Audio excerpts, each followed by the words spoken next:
जय गुरुदेव, जय गायत्री माता। शरीर की अद्भुत क्षमताएं एवं विशेषताएं। इसमें मैं अब आगे का भाग आपको सुनाती हूँ। इसमें गुरुदेव जी ने लिखा है कि उपवास करने की विधि। उपवास का अर्थ है पेट को आराम दिया जाए और भोजन को पूर्णतः त्याग किया जाए। उपवास करते समय ध्यान रखना चाहिए कि बद परहेजी न हो और न उपवास करने के पहले दिन संध्या समय भोजन न करके केवल फलों को लेना चाहिए। उबली हुई तरकारियों व हरी सब्जियों जैसे गाजर, मूली, टमाटर आदि भी ली जा सकती हैं। उपवास के दिन प्रातः काफ़ी मात्रा में जल पीकर टहलना चाहिए।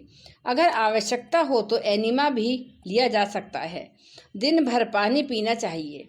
यदि कमजोरी मालूम पड़े तो नींबू और शहद का पानी लिया जा सकता है। उपवास के दिन कठिन परिश्रम नहीं करना चाहिए। जहाँ तक संभव हो आराम करना चाहिए।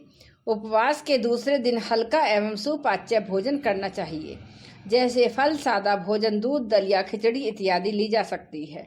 बीमारी में उपवास का अधिक महत्व बढ़ जाता है, क्योंकि सब रोगों की जड़ पेट ही है और जब पेट उसे साफ न रखा जाए तब तक शरीर की किसी भी बीमारी को दूर नहीं किया जा सकता। अतः पेट की सफाई व मन की शांति के लिए लंबा उपवास आवश्यक है।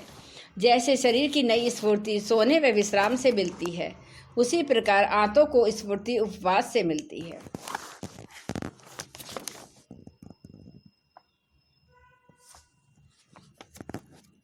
उपवास से लाभ। हमारा शरीर 2 कार्य करता है, पाचन, निष्कासन। इस तरह भोजन भी हमारे पेट में 3 कार्य करता है। शारीरिक मेहनत के समय जो कोष टूट जाते हैं उनकी मरम्मत करना, जीवन सत्ता बनाए रखने के लिए आवश्यक जीवन दायिनी शक्ति उत्पन्न करना, खाद्य पदार्थों के जलने से शरीर को गर्मी प्रदान करना। भोजन से रस बनते हैं और रसों से रक्त बनता है। रक्त से हमें शक्ति और पुष्टि मिलती है। सभी भोजन रस और रक्त के रूप में परिवर्तित नहीं होता। उसमें से बहुत सा निष्क्रिय अंश मल के रूप में हमारे शरीर से निकलता है। साधारण अवस्था में रक्त से हमें शक्ति और पुष्टि मिलती है। सभी भोजन रस और रक्त के रूप में परिवर्तित नहीं होता। उसमें से बहुत सा निष्क्रिय अंश मल के रूप में हमारे शरीर से निकलता है। साधारणतः अवस्था में दोनों क्रियाएं, पाचन व निष्कासन, नियमित रूप से बिना बाधा के होती रहती हैं, किंतु उपवास के समय में भोजन न करने के कारण शरीर के पाचन का कार्य बंद हो जाता है, केवल निष्कासन का कार्य चलता है। अतः शरीर अपनी पूर्ण शक्ति के साथ उस कार्य में जुट जाता है और जब पेट का विकार निष्कासन की क्रिया से निकल जाता है तो शीघ्र ही शरीर निरोग हो जाता है।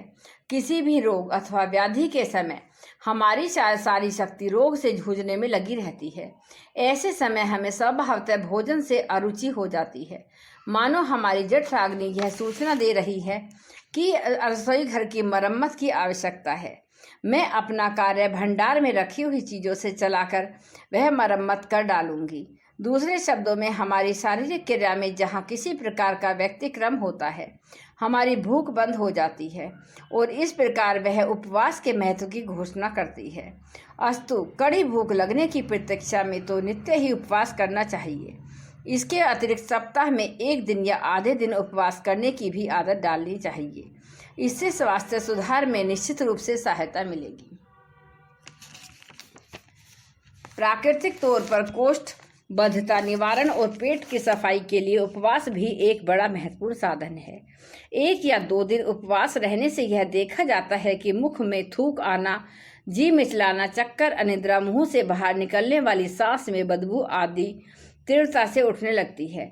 इससे यह पता चलता है कि पेट की सारी पाचन प्रणाली उपवास के समय अपनी सफाई की क्रिया प्रारंभ कर देती है।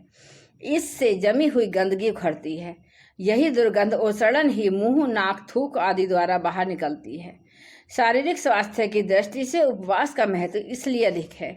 इससे मल स्वाभाविक तौर पर बाहर निकल आ जाता है और कुछ दिन के विश्राम से पाचन प्रणाली फिर से प्रचंड हो जाती है। इससे शरीर में इतनी नवीनता आ जाती है कि उपवास के बाद स्वास्थ्य की बड़ी शीघ्रता से सुधार होता है, किंतु यह उपवास सदैव ही विवेकपूर्ण होना चाहिए। अपनी शारीरिक स्थिति के अनुसार ही लंबे या आंशिक उपवास लाभदायक होते हैं। उपवास भंग के समय भी पर्याप्त सावधानी की आवश्यकता पड़ती है। उतावली और जल्दबाजी से इसका अहित प्रभाव पड़ सकता है। इसलिए उपवास के लिए सबसे पहले किसी जानकार व्यक्ति से पूरी सलाह लेकर ही इसका उपयोग करना अच्छा होता है। पर 1-2 दिन के को सरल उपवास, एक पहर के आंशिक उपवासों का लाभ सभी लोग आसानी से प्राप्त कर सकते हैं। भारतीय धार्मिक प्रथाओं में व्रत उपवास को बहुत महत्व दिया गया है और जातियों के लोग को अपनी विशेष पर्वों पर ही कभी कभी उपवास कर लेते हैं। पर हमारे यहाँ तो प्रत्येक तिथि और दिन का ऐसा महात्म्य बताया गया है कि उस दिन पूरा या आधा उपवास कर लिया जाए तो बड़ा पुण्य प्राप्त हो सकता है। एकादशी तथा प्रदोष व्रत में तो सर्वत्र प्रसिद्ध ही हैं। रविवार और मंगल को उपवास करने या एक समय आहार करने वालों की संख्या भी लाखों में है। और जन्माष्टमी, शिव चतुर्दशी, गणेश चौथ, हरितालिका तीज, अनंत चौदस आदि 20 तिथियां ऐसी हैं जिनका उपवास करना अनिवार्य माना जाता है। अगर पुराणों को उठाकर देखा जाए तो उसमें 500-700 तरह के उपवासों का महात्म्य विस्तार पूर्वक मिल सकता है, जिनमें से कितने ही का तो नाम भी अब लोग भूल चुके हैं।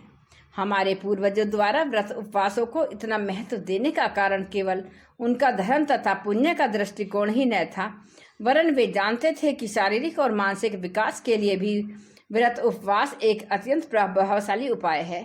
एकादशी व्रत का विधान बतलाते हुए उसके सभी लाभों का वर्णन इस प्रकार किया गया है। अब आप यह व्रत का पूरा सार जानने के लिए आगे की वीडियो को सुनना। इससे आपको अति विस्तार में प्राप्त होगा कि हमारे व्रत से क्या क्या फायदे होते हैं। एक बार गायत्री मंत्र हमारे साथ साथ। ओम भूर्भुवः स्वः तत्सवितुर्वरेण्यं भर्गो देवस्य धीमहि धियो यो न प्रचोदयात्। जय गुरुदेव, जय गायत्री।